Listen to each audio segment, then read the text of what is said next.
네, 김영환 소장님 오셨습니다. 네, 반갑습니다. 일주일간 잘 지내셨죠? 네, 예. 네. 매주 수요일 뭔가 좀 더 똑똑해지는 기분이 들어서 예. 아이고 별 말씀을요. 예, 엄청 재밌게 듣고 있습니다. 고향경제사회연구소 김영환 소장님과 함께 오늘은 또 어디를 탈탈 털지를 좀 얘기를 들어보도록 예, 하겠습니다. 오늘은 가계 부채하고요. 네. 자영업자 부채를 한번 압수수색을 하려고 합니다. 아, 가계부채, 자영업자 부채 뭐 언론에 보도는 많이 되던데 우리나라가 네. 무슨 뭐 되게 많고 뭐 가계부채 대비 뭐 GDP 비율이 높고 막 굉장히 큰일 난 것처럼 말들을 하던데 네, 자 어떤 내용인가요? 한번 좀 살펴볼까요? 네. 먼저 우리 그 송파 세모녀 사건 아, 네, 아시죠? 알죠. 네. 예, 예. 그리고 수원에 또 세모녀 사건 작년에 네, 예. 네. 그 이면에는 사실은 빚이 있었습니다. 아 빚이 예, 이 사실은 가계 부채가 죽음으로 이렇게 가족들을 다 몰고 가게 하는 오늘은 조금 아픈 얘기들이 네, 좀 네. 진행될 수도 있을 것 같아서 네, 그 부분을 살펴보겠습니다. 이게 어쨌거나 빚이 네. 지금 우리나라 복지 시스템이 없는 건 아니라서 본인이 요청만 하면 어떻게든 살게 만들어주려고 정말 정부도 부단하게 노력을 하는데 네, 문제는 본인이 본인을 감춰야 될 때 사실 정부가 나서서 사람을 수색하러 찾아들어 다닐 수는 없거든요. 네, 그러면서 생기는 문제에 대해서 말씀하시는 것 같은데요. 네. 예, 어떤 내용부터 볼까요? 오늘 가계부채 현황부터 한번 좀 보실까요? 먼저 네. 표를 보면 우리가 이제 그 1년에 2번 한국은행에서 네. 금융 안정 보고서라는 걸 1년에 2번 국회에 보고하게 돼 있습니다. 네. 그래서 저번에 6월 말에 그 한국은행이 나온 자료를 근거로 제가 데이터를 좀 말씀드리겠는데요. 먼저 한국은행 가계 신용이라고 사실은 표현을 합니다. 빚이죠. 쉽게 말하면. 예, 네, 빚. 가계 총 빚입니다. 네. 그게 현재까지 그러니까 1사분기까지 총 1,854조 원이고요. 1854조. 네. 그리고 채무자 기준으로 하면 1,977만 명, 한 2천만 명 정도 됩니다. 이게 지금 사람 명수인가요? 아닙니다. 예, 2천만 명이라고. 예, 네, 예. 네, 네. 그래서 지금 조금 그래프가 평탄해지고 있죠. 그래프가 끝에서? 계속 올라오고 있다가 2014년부터 쭉 네. 올라오고 있다가 지금 이제 약간 평탄한 구간으로 가네요. 이제 네. 구간으로 가고 있죠. 네. 이게 사실은 긴축 과정에서 통화량이 이제 줄면서 그런 요즘 또 이자도 높고 하니까 맞습니다. 그런 문제들이 포함돼서 예. 그렇겠죠. 네. 네. 그래서 뭐 간단하게 그냥 2천조 그리고 2천조. 2천만 명 그러면 좋네요. 1인당 한 1억 정도 빚을 가지고 있다라고 네. 보시면 되고요. 사실 이제 가계부채가 많다 이게 꼭 문제만은 아니죠. 이제 많은데 어떻게 질적으로 이게 다양하게 좀 살펴볼 구석들이 좀 있는 거고 네. 오늘은 사실은 고소득 고신용 계층보다는 지금 위기를 겪고 있는 저신용 저소득 계층 그리고 자영업자들을 좀 한번 살펴보려고 합니다. 이제 취약차주라고 해서 네. 다중채무이면서 하위 30% 네. 저소득 혹은 신용 점수상으로 저신용 이런 그 차주들을 취약차주라고 하는데요. 네. 아까 이제 한 뭐 간단하게 2천만 명이라고 했지 않습니까? 네. 6.3% 정도 되는데요. 한 120만 명. 그러니까 이 120만 명은 소득도 별로 없고 여기저기다 빚을 지고 있는 사람인 거네요. 그다음에 신용 점수도 여러 가지 이유로 깎여서 네. 은행 가서 돈 빌리기도 힘들고 힘들고 네. 뭐 비은행이나 그러니까 이금융권이나 높은 이자를 빌려야 되고 혹은 또 대부업까지 넘어가는 그래서 대출 비중으로는 한 100조 정도. 100조. 그래서 이 취약차주 쪽은 되게 지금 위기에 놓여 있는 계층이라고 보시면 됩니다. 그러면 100조 정도면 우리 전체 가계신용에 아까 2천조 그냥 잡고 20분의 1 위험에 노출되어 있다 이렇게 보시면 상당하죠. 네. 예. 그리고 잠재 취약 차주가 있는데요. 잠재 취약 차주가 한 17% 정도 돼서 네. 이 부분도 한 350만 명. 잠재라고 하면 지금은 아니지만 곧 그렇게 될 형편이 있는 사람들. 그래서 다중채무이면서 중소득 중신용 네. 혹은 이중채무이면서 저소득, 저신용 이런 계층들이 한 17%, 350만 명 정도. 350만 명 엄청 많네요. 네, 네. 그렇습니다. 이분들이 예를 들면 가구 수 기준으로 만약에 하면 차주니까 네. 가장이 아이들도 있고 뭐 그렇죠. 대학 다니는 뭐 아이들이 또 있다고 하면 되게 위험에 노출돼 있는. 그러니까 350만 명이라고 할 수 없는 게 350만 명이 각각 누군가 가족들하고 산다고 생각하면 네. 대략 이게 600만 명, 700만 명, 뭐 1000만 명 그럴 수도 있는 거죠. 가족 기준으로 보면. 네. 네. 그리고 하위 30% 저소득 계층들이 지금 가계 신용이 한 11% 차지하고 있어요. 그러면 한 200조 정도 잠재적으로는 위험에 노출되어 있다. 네. 네. 그리고 이제 최근에 국회 자료를 보니까 DSR, 네. 이제 총 부채 원리금 상환 비율 이게 70%가 넘어가는 분들이 300만 명인데 그러니까 이게 70%가 넘는다고 하면 내가 한 달에 벌어갖고 원금이랑 이자로 벌은 돈의 70%를 갚아야 되는 그러니까 거예요. 예를 들면 5천만 원 연봉 소득자라고 그러면 3,500만 원을 원금과 빚 갚는 써야 빚갚는 데 되는. 써요. 그러면 1,500만 원 가지고 이제 생활을 해야 되는데 이 생활이 안 되는 거죠. 그러네. 그게 300만 명 정도 있습니다. 여기 지뢰밭이네, 지뢰밭. 네. 그래서 이제 고소득자, 고신용 계층들은 사실은 담보 물건도 좋고 거의 우리 금융 신용의 70%, 60%이 정도 사용을 하고 있기 때문에 이분들은 위험에 노출되어 있다라고 하지는 않지만 특히 저신용, 저소득 계층들에게는 대단히 위험에 노출되어 있다 지금. 네네. 그래서 그다음 한번 조금 신규 연체 차주 좀 현황을 좀 한번 볼까요? 네. 최근에 이제 신규로 연체하는 차주들은 어떤 차주일까? 네. 보면 조금 이제 그 숫자가 잘 보일지 모르겠지만 네. 이제 그 분홍색 맞죠? 분홍색이 네, 이제 취약 차주라고 그러는데 전체 차주 중에 아까 6.3% 120만 명이라고 그랬잖아요. 네. 근데 신규로 지금 계속 연체되는 차주 중에 58.8%가 지금 취약 차주인 겁니다. 네, 그러니까 60% 가까이가 지금 계속 신규로 연체하는 그 차주 중에 60%가 취약 차주가 있다. 그러니까 되게 위험한 거잖아요, 지금. 그러네요. 취약 차주들은 갚을 능력이 잘 없는 거 아닙니까?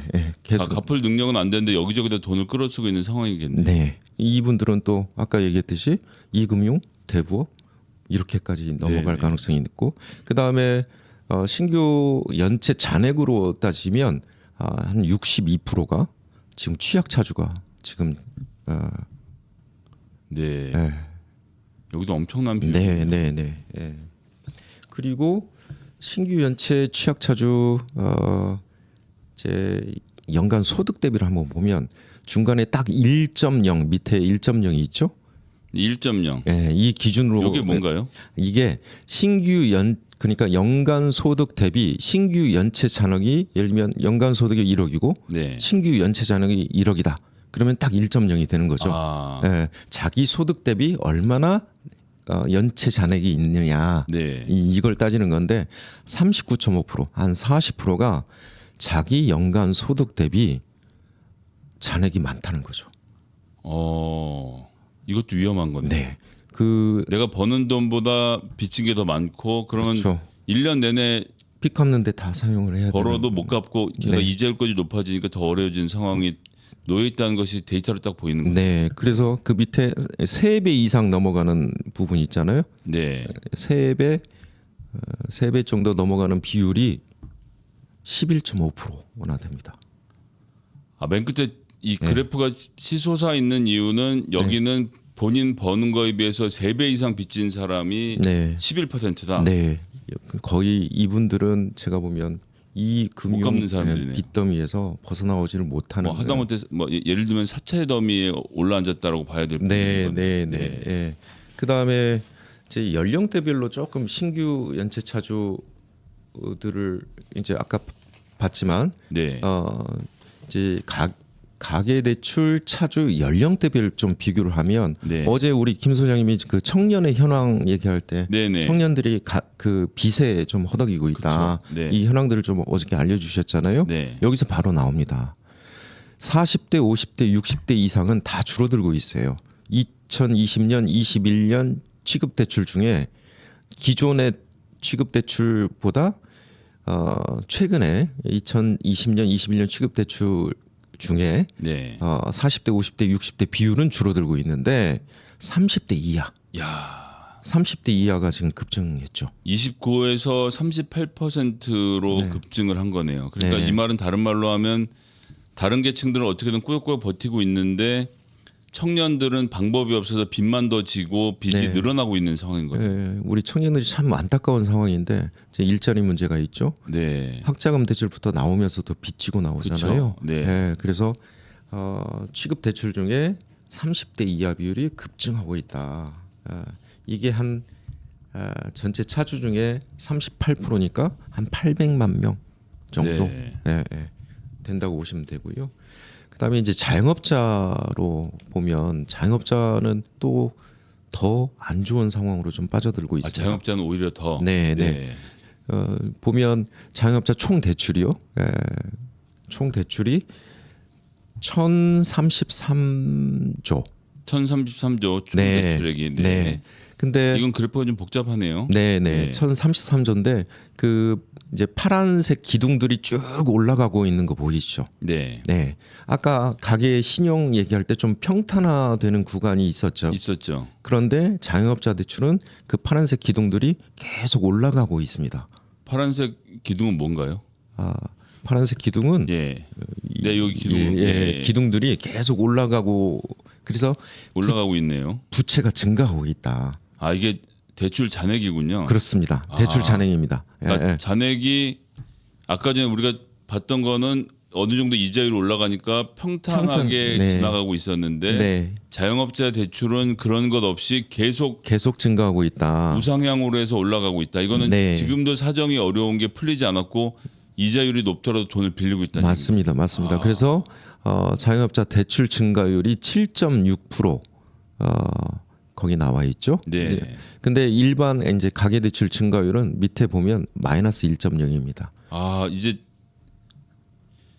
이 주황색 그래프는 가계 대출이고 그렇죠. 그다음에 요 네. 파란색 선은 자영업자 자영업자 대출인데 대출. 자영업자는 지금 증가를 여전히 7.6% 여전히 하고요. 돈을 빌리고 네. 있는 것이고 네. 이미 가계 대출은 어쨌든 이제 우리는 허리띠를 졸라매자 그리고 돈도 안 빌리고 네. 돈도 안 쓰고 그냥 버티는 상태인 거고 네. 자영업자들은 어쨌거나 이 위기를 탈출해서 내가 갖고 있는 자산을 보호하려면 빚을 더 내서라도 어떻게든 버텨보자 이런 심정인 거예요. 네, 맞습니다. 예. 야. 또 영업을 하시는 분들이다 보니까 네. 지금 그 영업을 수행하기 위해서는 계속 신용이 이제 필요한 상황이라고 볼 수 그러니까 있겠습니다. 소장님 설명 들으면서 그래프를 보니까 이 그래프 안에서 정말 비명 소리가 들리네요. 네. 예. 그래서 일반 가계 신용은 마이너스 1.0으로 꺾였지만 네. 자영업자들은 지속적으로 대출 잔액과 대출 증가율이 올라가고 있다. 네. 예, 이렇게 보시면 되고요. 그래서 차주 수는 한 300만 명 좀 더 됩니다. 300만 명. 예. 근데 이 자영업자 이제 연체율이 또 문제인데요. 네. 뭐 전체 평균으로 보면 한 1%입니다. 관리 가능한 수준인데. 네. 그런 정도면 사실 뭐 언제나 연체라는 건 네. 생기기 마련이니까요. 네. 근데 이 연체율이 비은행권으로 가면은요. 2배 반이 됩니다. 2.52%가 되고요. 네. 예. 그다음에 저축은행으로 가면 5%가 넘어갑니다. 연체율이. 그러면 5%면 뭐 잔액으로 기준으로 따지면 뭐 한 100원 중에 네. 100원 중에 5원은 지금 다 연체되고 있다. 연체되고 있다. 저축은행에서. 또 예. 저축은행까지 밀려난 분들의 뭐 네. 밀려났다는 편이 좀 그렇긴 합니다만 어쨌건 제1금융권에서 네. 돈 빌리기 어려운 분들이 제2금융권까지 가서 빌렸는데 네. 연체율만 높아지고 있는 상황인 거네요. 네. 그래서 표를 잠깐 한번 좀 보시면 네. 여기도 표가 많은 설명을 좀 해주고 있는데요. 이게 한국은행 자료입니다. 이제 차주 특성별로 보면 취약차주가 맨 왼쪽에 그래프 네. 취약차주 19년, 21년, 23년 1사분기까지 나와 있죠. 네. 취약차주가 지금 10.1%로 다시 떨어졌다가 증가하고 있죠. 9.9였다가 네. 19년에 2021년에 9.0으로 줄었다가 다시 예. 10으로 늘어났네요. 네. 이 10%면 아까 300만 명 하면 30만 명이 30만 명. 바로 위기에 놓여 있다. 30만 명은 지금. 저기 결코 작은 숫자가 아니에요. 1%라는 것이 그럼요. 이 정책을 결정하는 데서는 네. 그다음에 금융업권별로 보면 아까 저축은행 그 연체율이 높아진다고 네. 봤잖아요. 그 비은행이 40%, 비은행이 40%입니다. 지금 2023년 1사분기 기준으로 해서는 비은행이 40%로 기존의 32%에 비해서 계속 올라가고 엄청 올라가고 있는. 그러니까 이금융권으로 이제 많이 이동한다는 거죠. 도저히 은행에서는 돈을 빌릴 수 없는 분들이 늘어나서 막혀있다. 살아남으려고. 네. 그리고 또 이금융권에서 또 대부업으로 건너가는 분들도 네네. 있겠고요. 여기 데이터에는 안 잡혀 있지만 네. 업종별로는 어느 부분이 늘어나고 있냐면 대면 업종들입니다. 대면 업종들은 도소매, 숙박음식, 개인 서비스, 여가 서비스. 아 이런 분들의 부채가 지금 더 늘어나고 있는 거네요. 네, 그러니까 지금 코로나의 직격탄을 맞았다고 봐야 되는 거예요. 네, 맞습니다. 그러니까 이건 사실 뭐 이분들의 잘못이라기보다는 뭐 팬데믹, 국가 정책 이런 네. 것들이 포함돼서 된 일이니까 이분들은 사실은 어떻게든 국가가 도와드리고 붙들어 드려야 되는 분들이 네, 거 아닙니까? 맞습니다. 네. 예.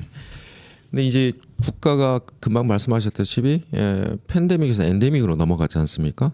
네. 그런데 자영업자들은 여전히 그 팬데믹 상황이라고 보시면 됩니다. 그러네요. 왜냐하면 그 2년, 3년 동안에 정말 강력한 사회적 거리두기 조치를 시행을 했지만 네. 다른 뭐 유럽이나 미국이나 일본처럼 영업 손실 보상을 우리가 한 적이 없지 않습니까? 없죠. 네. 예, 그래서 그것을 빚으로 좀 채웠다. 예, 그러면 지금 이제 한국은행 국가가 빚을 사실 네. 개인에게 떠넘긴 거죠. 네. 네. 그래서 유럽이나 미국이나 일본 저저번 주였나요?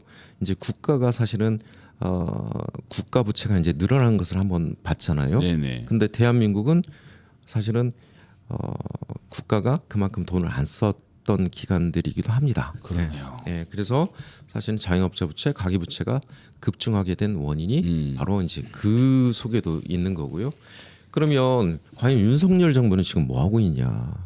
지금 취약계층, 서민, 저소득, 저신용 이 계층하고 자영업자 계층들이 지금 힘들 상황에 있잖아요. 네. 그런데 제일 처음에 예산안 제출하면서 세법 개정안 같이 냈잖아요. 네네. 그게 법인세, 소득세, 종합부동산세 등 부자 감세. 부자 감세죠. 네. 사실상. 그러니까 부자들은 감세를 해줬단 말이에요. 네.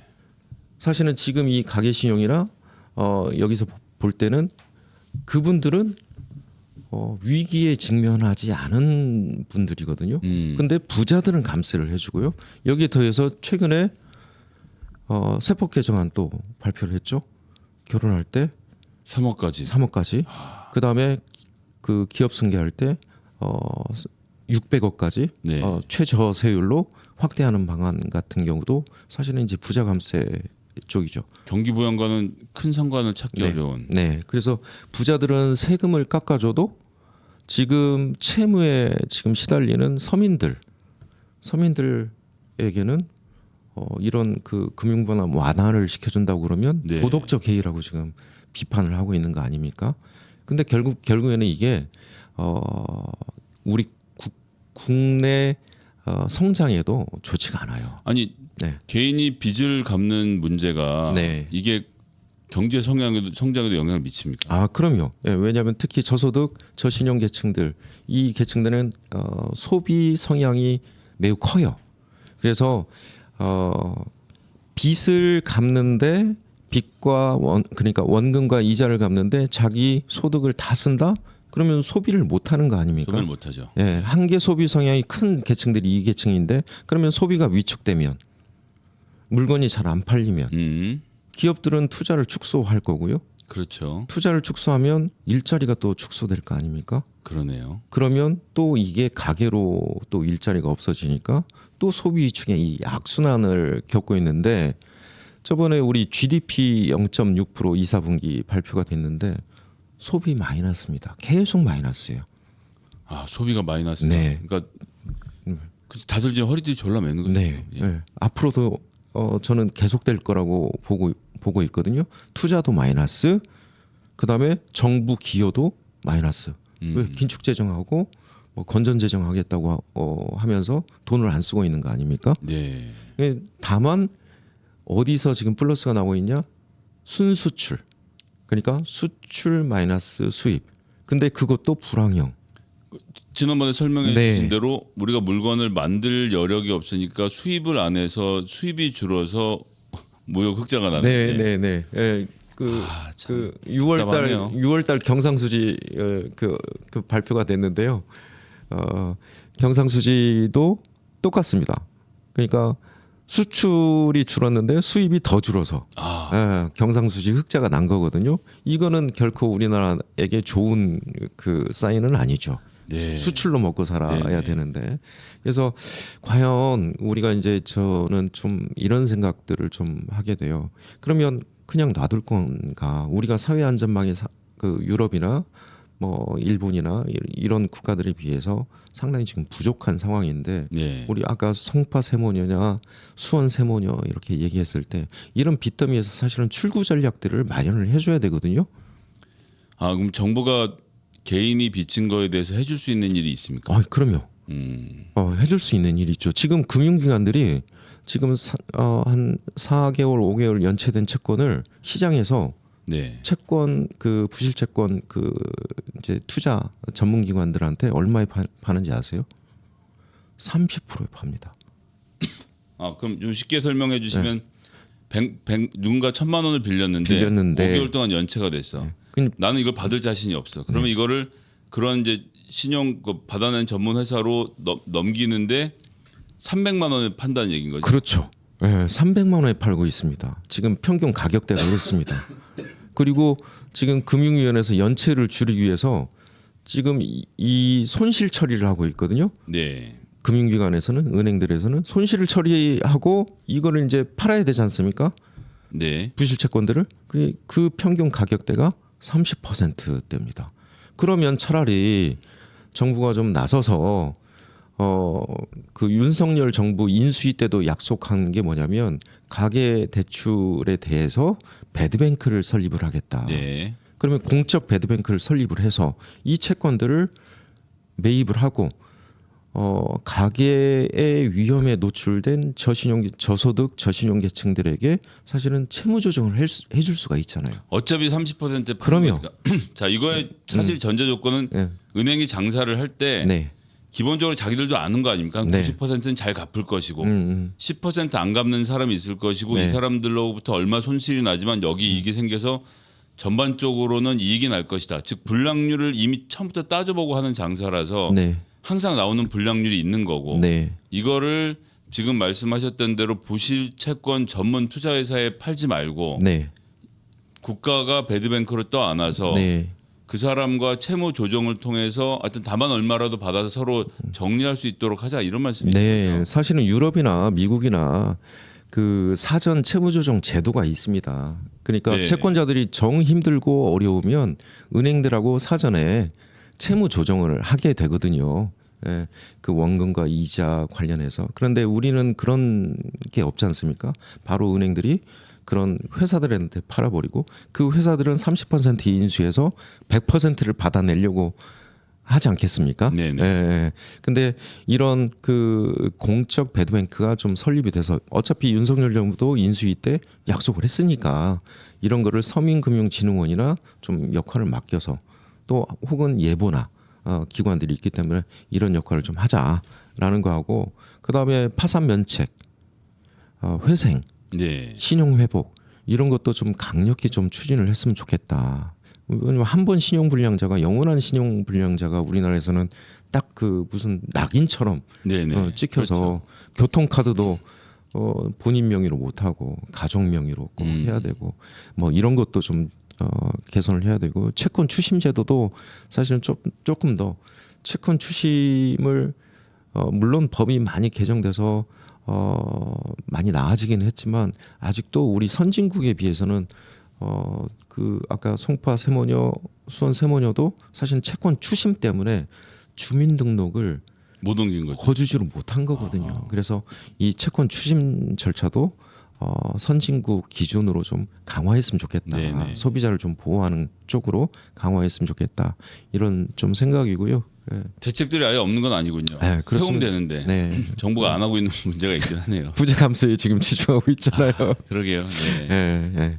그래서 뭐 여러 가지 뭐 구조적인 문제도 있어요. 사실은 우리 장애업자 비율이 여전히 좀 너무 높죠. 네, 높은 비율이 전 세계적으로 봐도 네. 공공이 끌어안아야 할 일자리를 개인에게 떠넘기고 최저임금도 못 받은 채 자영업이라는 이름으로 포장돼 있는 노동자도 맞습니다. 사실 좀 많은 게 우리 현실이지 않습니까? 예. 그래서 취업자들 선진국들을 보면 사실은 사회적 일자리 비율들이 10% 이상씩 다 넘어가고 있잖아요. 근데 우리는 사회적 일자리도 상당히 부족하고 최근에 뭐 국내 뭐 대기업들도 해외 투자하잖아요. 네. 국내에 투자 안 하잖아요.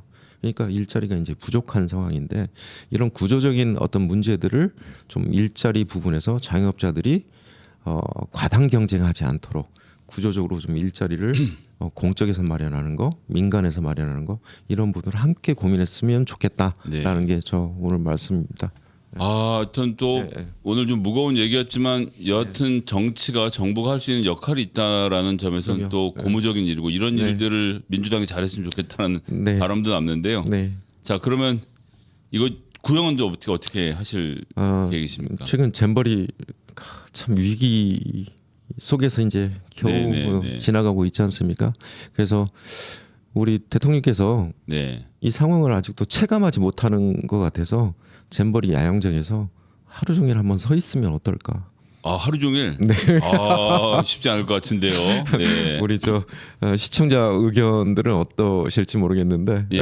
어쨌거나 가계 대출이 어렵고 사실 자영업자들도 어려운 상태인데 대통령은 부자 감세에만 신경 쓰고 있는 이런 상황에서 대통령을 좀 따끔하게 어떻게 저희가 구형을 해야 되는지 또 의견도 주시면. 오늘은 주로 댓글이 이철행님이랑 싸우시느라 지나가고 있군요. 하루 종일 세워두고 태풍에 날아가도록 방치합시다. 태풍 올라오죠. 서동원님 개인 부채를 개인으로만 보면 안 되는 거였구나. 잘 들었습니다. 로사님은 겨우 꼴랑 하루냐 뭐 이런 말씀도 알로에님이 아주 고통스러운 구형을 주셨는데 술 못 마시게 하는 게 더 고역 아니겠느냐 이런 말씀도 주셨고요. 이왕 서 있을 거면 물구나무 서 있으라 IWS님 불가능할 얘기일 것 같습니다. 금액 말고 재산을 환수해라 고양시민님. 참 진저님도 질 좋은 공공 일자리 많이 만들어서 기업들 긴장하게 해야 된다. 창조적 영어님, 김영환 소장님 감사하다는 말씀까지 쭉 이어졌습니다. 고맙습니다. 여튼 그래서 오늘 또 이제 부채에 대한 문제 다뤄보면서 정부와 정치 역할에 대해서까지 쭉 짚어봤고요. 자영업자들 너무 힘든 시간들 보내는 것 저희도 잘 알고 있습니다. 저도 뭐 자영업 10년을 해본 당사자로서 이 매달 월급 돌아오고 월세 돌아온 날이 어떤 고통이었는지 잘 기억이 나거든요. 그래서 힘내시라는 말씀 말고는 저희가 드릴 게 없고 정치가 지금보다 좀 더 나은 모습 보여드리도록 하겠습니다. 자 우리 소장님 맺는 말씀 또 한 말씀 부탁드리겠습니다. 지금 이제 한 5번 정도 제가 경제 현안들 좀 점검하고 같이 저도 공부하는 입장에서 같이 하고 있는데요. 의견 많이 달아주시고요.